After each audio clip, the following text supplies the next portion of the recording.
오늘은 사도행전 강의 22번째 시간입니다. 함께 읽은 사도행전 9장 본문을 가지고 회개의 길 위에 쓰러진 박해자라는 제목으로 말씀의 은혜를 나누겠습니다. 여러분은 혹시 말로는 설명할 수 없는 황당한 일이나 혹은 반대로 경이로운 일을 경험해 보신 적이 있으십니까? 우리가 살아가는 세상에는 도무지 말로는 설명할 수 없는 그런 일들이 무수히 일어나고 있습니다.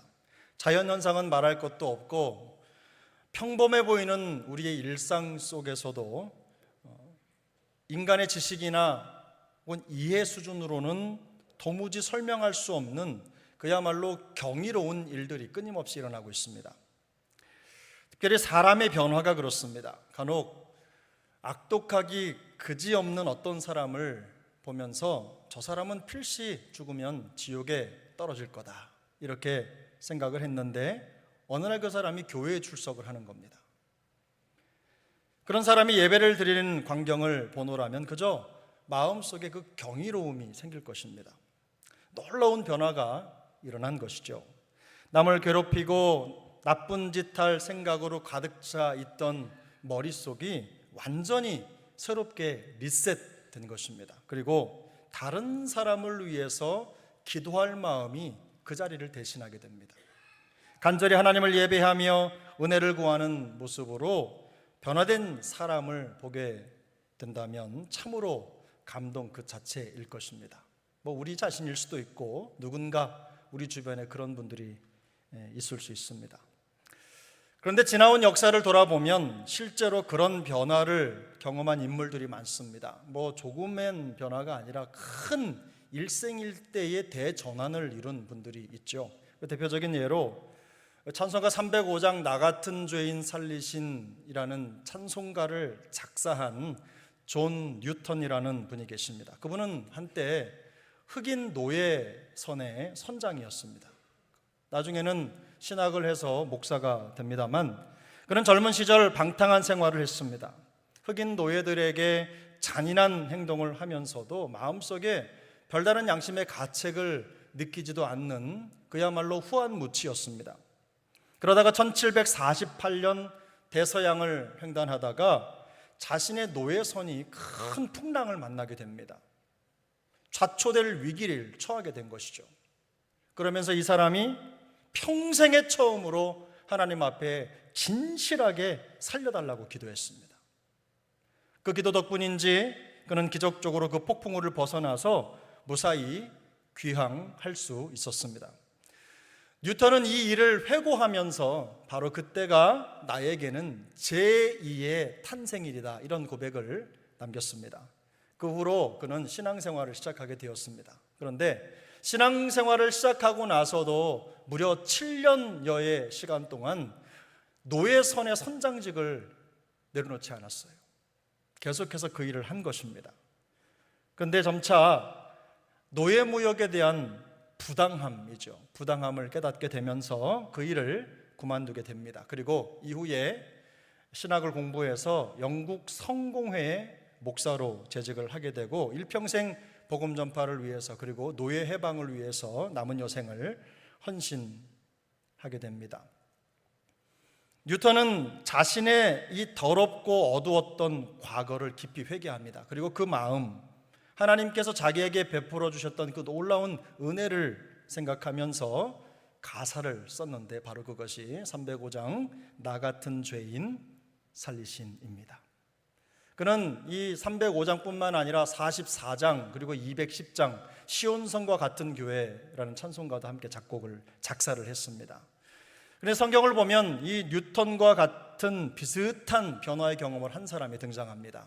오늘 본문에 보면 유대인 바리새인으로서 예수의 제자들을 아주 가혹하게 박해했던 사울이라는 인물이 등장합니다. 그러니까 사도행전 9장은 이 사울이라는 인물의 회심기를 담고 있는 장이죠. 흔히 사울이 변하여 바울이 되었다라고 말합니다. 그런데 성경을 보면 사울이 회심한 이후에 자신의 이름을 바울로 바꿨다는 기록은 없습니다. 사울이라는 이름은 히브리식 발음이고 회심 이후에 이방 선교 사역이 본격적으로 시작되면서 바울이라는 이름이 사용됩니다. 사울이라는 이름을 헬라 로마식으로 부르면 바울이 되는데 그 이름을 사용하게 된 것이죠. 사울은 초대교회와 그리스도인들의 대표적인 박해자로 이름을 날렸습니다. 아주 강력한 박해자로 알려지게 됐죠.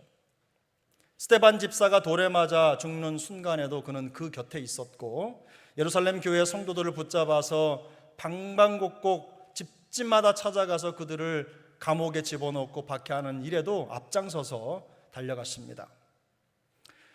본문 우리 1절 2절을 보면요, 사울이 주의 제자들에 대하여 여전히 위협과 살기가 등등하여 대제사장에게 가서 다메섹 여러 회당에 가져갈 공문을 청하니 이는 만일 그 도를 따르는 사람을 만나면 남녀를 막론하고 결박하여 예루살렘으로 잡아오려 함이라, 이렇게 말씀합니다.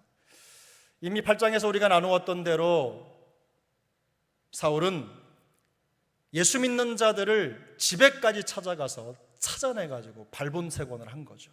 그래가지고 옥에 잡아넘기고 박해를 했습니다. 그런 일들이 예루살렘 교회를 박해하는 수준에서 멈추지 않은 것입니다. 여기에 위협과 살기가 등등하여 라는 표현은요, 원래 이 등등하다라는 말이 숨을 쉰다 이런 말입니다. 숨을 쉰다. 근데 이 등등하다는 말이 숨을 쉰다라는 말에 어원을 두고 있다는 것을 생각해서 이 본문을 다시 번역을 해보면 이런 겁니다. 위협과 살기가 사울의 들숨과 날숨이 되었다. 위협과 살기가 사울의 호흡이 되었다, 이 말입니다. 그것 말고는 다른 것에 마음을 쏟지 않고 그것이 그 사람이 사는 유일한 목적이 되었다는 거예요. 생기가 없던 사람이 마치 어떤 일을 만나면 생기를 얻는 것처럼 사울은 예수 믿는 사람들을 방면하는 일에서 삶의 의미를 찾는 사람이었어요. 살기와 위협을 발산하면서 그리스도인들을 없애야 한다는 사명감으로 무장한 사울은요, 한 걸음 더 나아가서 예루살렘뿐만 아니라 멀리 다메섹까지 박해의 범위를 확장하였습니다. 당시 다메섹은 예루살렘에서 흩어진 유대인들이 가장 많이 모여 살던 아주 큰 도시였습니다. 지금의 튀르키예의 다마스쿠스라고 하는 도시인데, 예루살렘에서 그곳까지는 걸어서 한 일주일 정도의 거리가 떨어진 한 240km쯤 됩니다. 말로 달려도 한 4일은 달려야만 갈 수 있는 아주 먼 거리인데, 사울은 다메섹 박해 원정을 계획합니다. 그리고 그곳에 있는 회당에 보낼 공문을 작성해서 그 박해를 도울 수 있도록 그 현지 회당과 협력해서 그리스도인들을 방면하는 일을 준비하고 진행하는 일을 맡아서 혈안이 되는 거죠. 그 일을 맡아서 하는 겁니다. 하지만 다메섹이 거의 당도했을 무렵에 거룩한 광채가 그를 쓰러뜨렸습니다. 우리 본문 3절입니다. 우리 3절을 같이 읽겠습니다. 사울이 길을 가다가 다메섹에 가까이 이르더니 호련히 하늘로부터 빛이 그를 둘러 비추는지라. 갑작스럽게 하늘로부터 빛이 둘러 비추자 사울은 땅바닥에 고꾸라지고 말았습니다. 그리스도의 몸된 교회를 박해하는 사울의 기세등등한 질주를 부활하신 예수님께서 멈춰 세우신 것입니다. 눈이 먼 채로 주저앉은 사울은 동행자들에게 이끌려서 가까스로 다메섹에 들어갔습니다. 그곳에서 보지도 못하고 먹지도 마시지도 못하는 채로 사흘의 시간을 보내야만 했습니다. 마치 십자가에 달려 죽으신 예수님께서 무덤 속에서 3일을 보내신 것처럼 사울은 죽음 같은 사흘의 시간을 보내면서 새로운 회심의 삶을 준비하게 된 것입니다. 인생 대전환의 순간을 맞이하게 된 것이죠. 일반적으로 회심은 하나님의 은혜로 죄를 깨닫고 그리스도를 믿음으로 죄에서 돌이키는 변화를 말합니다. 죄에서 돌이켜 하나님께 나아가는 전인격적인 변화를 회심이라고 부릅니다. 한 사람의 삶이 근본적으로 변화하는 사건입니다. 그리고 불신에서 믿음으로 전향하는 것이 회심이죠. 민주주의자가 공산주의자가 되고 공산주의자가 민주주의자가 되는 것, 이 둘이 병립할 수가 없기 때문에 둘 중 하나를 선택해야만 되는데, 그때 바꾸는 것을 전향이라고 합니다. 사상이 바뀌는 것입니다. 가치가 바뀌는 것입니다. 삶의 철학이 바뀌는 거예요. 회심은 바로 그런 영적인 전향입니다. 하지만 사울이 다메섹 도상에서 예수 그리스도를 만난 이 회심 사건은 불신자가 믿는 신자가 되는 그런 회심과는 차이가 있습니다. 사울은 지금까지 자신이 하나님을 믿지 않는다고 생각한 적이 단 한 번도 없기 때문입니다. 우리 같지 않습니까? 우리는 지금까지 단 한 번도 하나님을 믿지 않는다고 생각한 적이 없습니다. 항상 하나님을 믿고 있고 하나님의 말씀을 따르고 있다고 생각해요. 그렇게 노력하고 있다고 생각합니다. 그 누구보다도 더 독실하게 하나님을 믿고 있다고 생각했습니다. 사울의 생각입니다. 그러나 그는 다메섹 도상에서 완전히 쓰러집니다. 한 번도 잘못되었다고 생각하지 않았던 그의 신앙생활이 다메섹 도상에서 완전히 무너져 내린 것입니다. 잘하고 있다고 생각했던 신앙생활이 그 길에서 완전히 무너진 거예요. 다메섹으로 향하던 길에서 쓰러진 채 회심의 순간을 마주대한 이 사울의 모습을 통해서 우리는 진정한 회심이 가지고 있는 두 가지 핵심적인 의미를 확인할 수가 있습니다. 그 중에 첫 번째는, 회심은 잘못된 신앙에서 돌이키는 것입니다. 불신자가 믿는 신자가 되는 것도 회심입니다만, 그것은 사실 우리의 일평생엔 단 한 번만 있으면 되지만, 그러나 오늘 다메섹 도상에서 회심을 경험한 이 사울의 모습이 우리에게 보여주는 회심은 바로 그겁니다. 회심은 잘못된 신앙에서 돌이키는 것이다. 보면 4절입니다. 함께 읽습니다. 땅에 엎드러져 들음에 소리가 있어 이르시되 사울아 사울아 내가 어찌하여 나를 박해하느냐 하시거늘. 사울은 사람들이 스데반 집사를 돌로 쳐 죽일 때 그 행동을 신학적으로 옹호했던 사람입니다. 가말리엘의 훌륭한 유대교 율법을 공부한 사람입니다.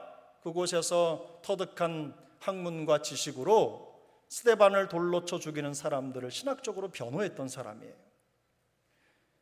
사도행전 8장 1절을 보면 그가 스데반의 죽임을 바라보면서 죽임당함을 마땅한 것으로 여겼다, 이런 표현이 등장해요.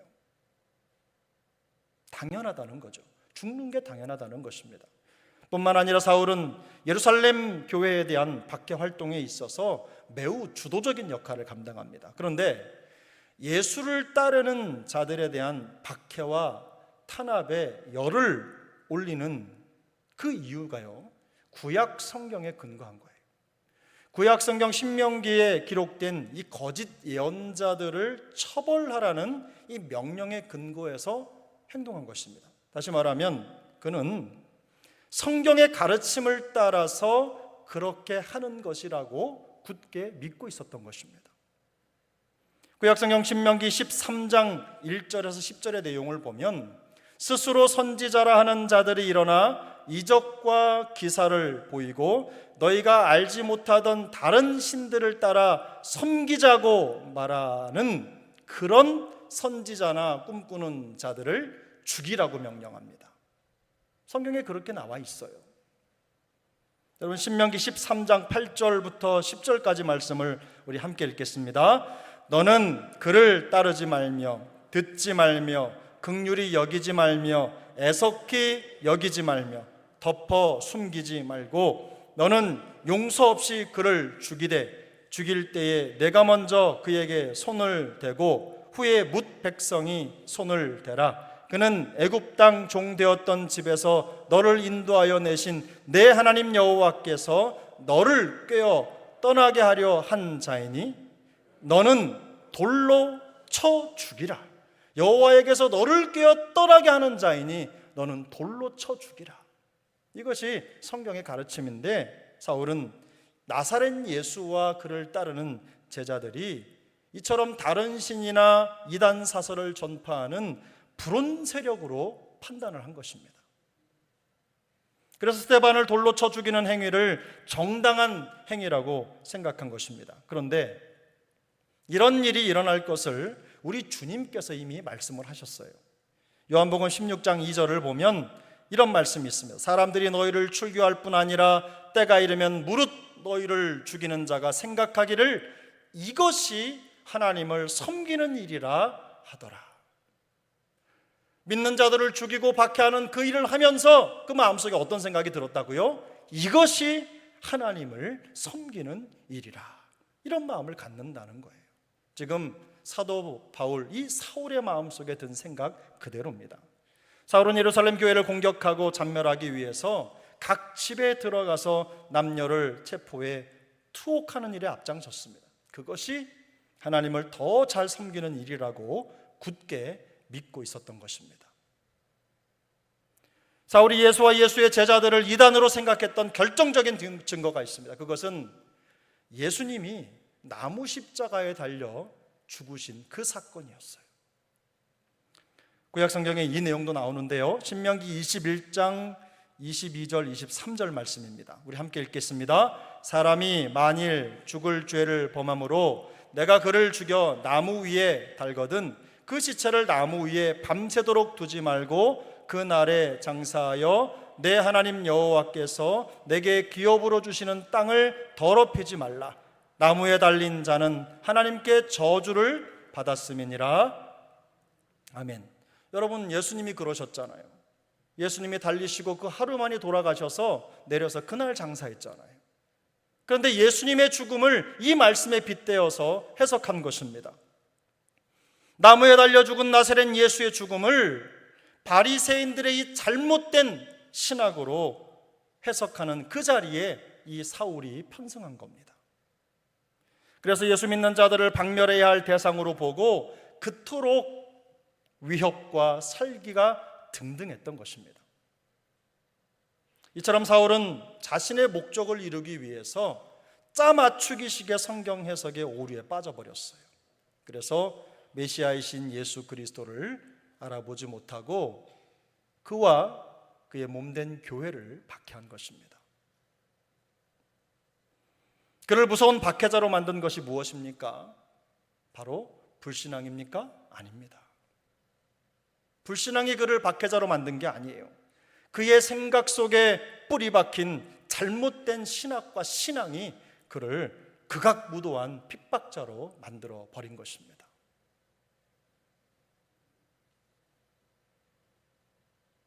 그러나 부활하신 주님은 다메섹으로 향하는 사울의 이 잘못된 신학과 신앙을 회심이라는 방법으로 바로잡아 주셨습니다. 이처럼 회심은 잘못된 신학과 신앙을 바로잡아 주시는, 그래서 그곳에서 돌아오게 하시는 하나님의 섭리입니다.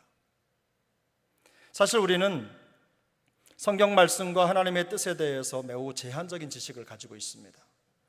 아무리 성경을 많이 읽고 안다고 해도 어디 그것으로 하나님이 어떤 분이신지를 정확하게 설명할 수 있겠습니까?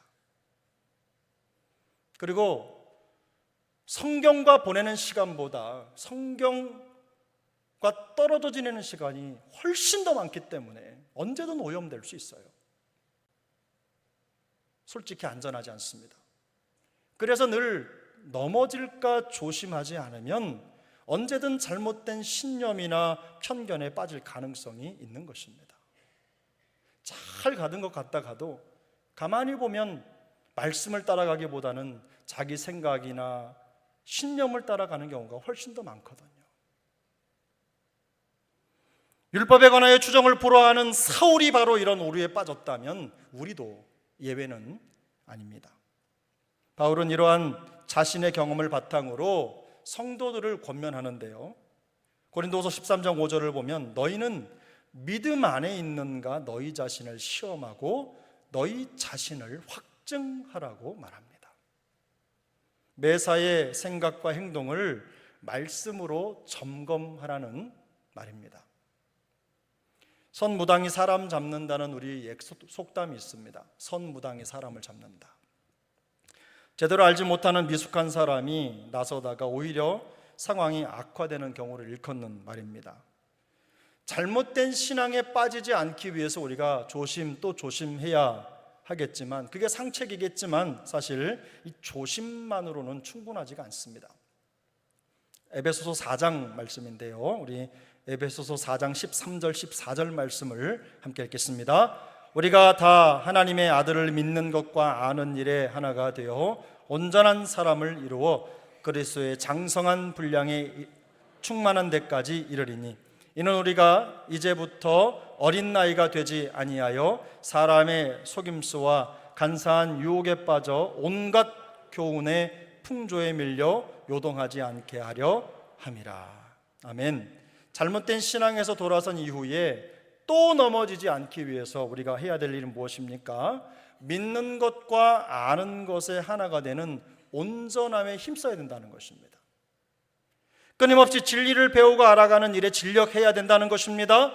말씀으로 탄탄하게 무장되어 있을 때 세상의 속임수와 간사한 유혹과 세상 풍조의 위협을 견딜 수 있다는 말입니다. 우리 세중앙 식구들이 이 일에 더 열심을 낼 수 있기를 바랍니다. 여러분, 만족하시는 순간 넘어지는 거예요. 제가 보니 그렇더라고요. 성경 좀 읽고 신학 공부 좀 하고 학위 몇 개 가지고 있으면 다 되는 겁니까? 그렇지 않죠. 항상 하나님의 말씀 앞에 우리 자신을 더 세우고 그 일을 게을리하지 않아야 하나님의 말씀을 따라가는데 오류가 없는 거예요.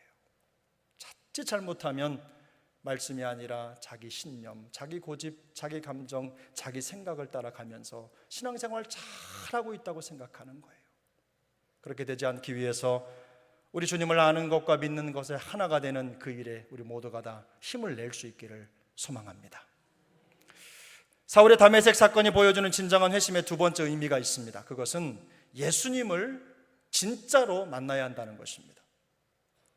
예수 그리스도를 진짜로 만나는 것이 바로 회심입니다. 본문 5절입니다. 5절 함께 읽습니다. 대답하되 주여 누구시니까? 이르시되 나는 내가 박해하는 예수라. 대답하되 주여 누구시니까? 이르시되 나는 내가 박해하는 예수라. 쓰러져 엎드린 사울에게 하늘로부터 한 소리가 들려왔습니다.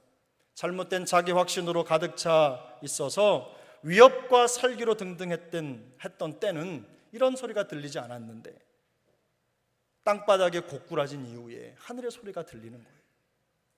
사울아 사울아, 내가 어찌하여 나를 핍박하느냐? 어찌하여 나를 박해하느냐? 사울이 대답합니다. 주여 당신은 누구시니까? 그러자 하늘의 소리가 다시 대답합니다. 나는 내가 박해하는 예수라. 내가 박해하는 예수라. 사울이 이곳에서 처음으로 나사렛 예수라는 이름을 들은 것은 아닙니다. 그는 이미 예수님의 존재를 알고 있었어요. 예수님이 어떤 삶을 살아왔고 어디 출신이며 어떻게 살다가 어떻게 죽었는지도 다 알고 있었습니다.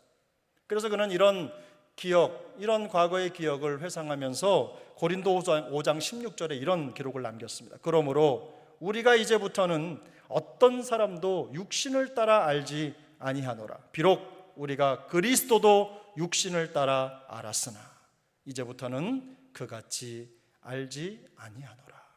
여기 그리스도도 육신을 따라 알았으나라는 말은 이미 사울이 예수님을 알고 있었다는 말입니다. 회심하기 전에 나사렛 예수의 존재를 알고 있었다는 뜻입니다. 다 알고 있었어요. 그런데 예수님을 알기만 알았지 인생의 구세주로는 받아들이지 않았던 거예요. 메시아로는 받아들이지 않았던 거예요. 사울은 육신을 따라 알았던 나사렛 예수가 하나님께 저주를 받은 자로 죽었다고 생각을 했어요. 그래서 예수를 따르는 제자들을 이단자로 간주하고 박해한 겁니다. 그런데 그렇게 죽었다고 믿었던 예수가 다시 살아나서 네가 핍박하는 예수다, 이 말씀을 하신 거예요. 저주를 받아 십자가에 죽은 줄만 알았던 예수가 나타나서 자기의 이름을 부른 것입니다. 그 당시에 예수님처럼 십자가에 달려 죽은 사람이요, 그 당시만 하더라도 2,000명이 넘었다고 합니다. 사울의 눈에는 예수 그리스도가 그저 2,000명 중에 1명 정도로밖에는 보이지 않았던 겁니다. 그런데 그 예수가 자기의 이름을 부르는 거예요. 바로 그때 잘못된 확신에 빠져서 미친 듯이 날뛰던 바리새인 사울이 그 예수의 부름 앞에 고꾸라지고 만 것입니다. 교만으로 질주하던 사울이 부활하신 예수님을 진짜로 만나게 된 것입니다. 얼마 전에 돌에 맞아 죽은 스데반이 부르던 그 예수의 음성을 사울이 들은 거예요. 그는 사흘 동안 아무것도 먹지 못하고 마시지도 못하고 어둠 속에 앉아 있었습니다. 눈이 먼 상태로 사흘을 보내야만 했어요.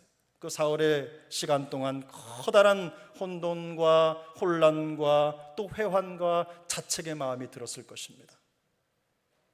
예수 그리스도를 진짜로 만난 충격이 너무 컸기 때문입니다.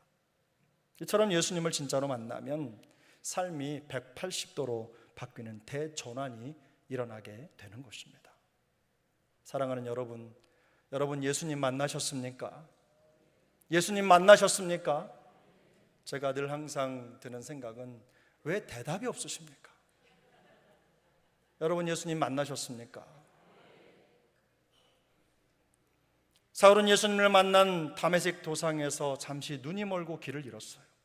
일평생 자신이 믿고 따르던 것들을 모두 잃어버렸기 때문에, 단 한 번도 하나님을 믿지 않는다고, 하나님을 믿지 않는 사람이라고 생각해 본 적이 단 한 번도 없었던 인생인데, 다메섹 도상에서 그 자기 자신에 대한 신뢰가 무너져 버리고 만 거예요. 승승장구하던 인생이 순식간에 추락하는 것처럼 그는 그 자리에서 주저앉아 버리고 말았어요.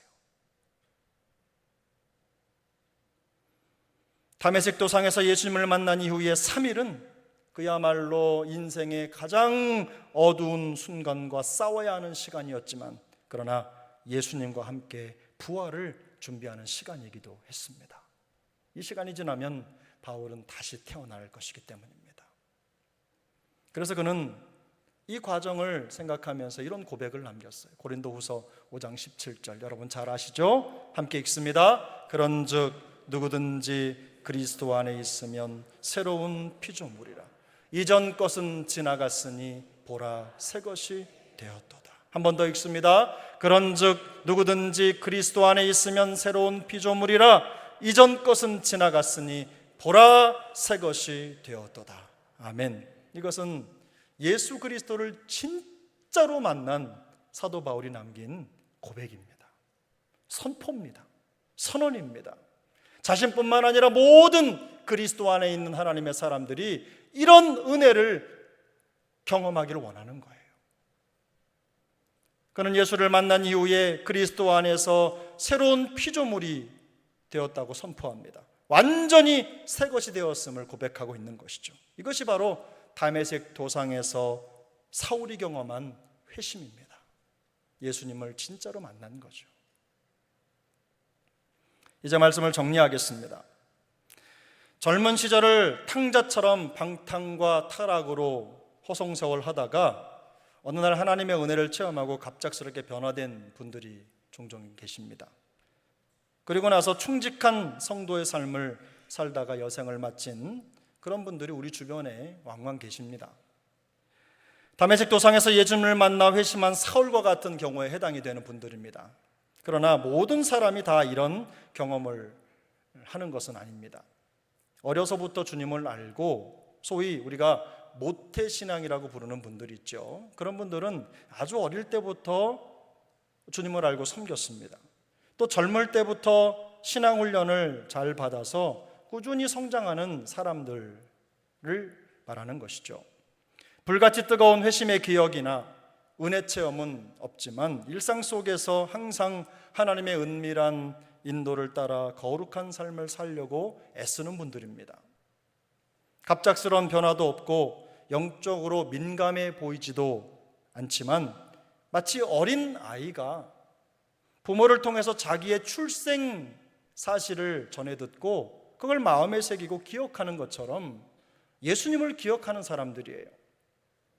그래서 신앙생활이 호흡처럼 자연스러워요. 호흡처럼 자연스럽고 그런 삶을 통해서 영적인 삶을 계속 지속하는 그런 훌륭한 성도들도 있습니다. 저는 이런 분들 참 부럽습니다. 귀합니다.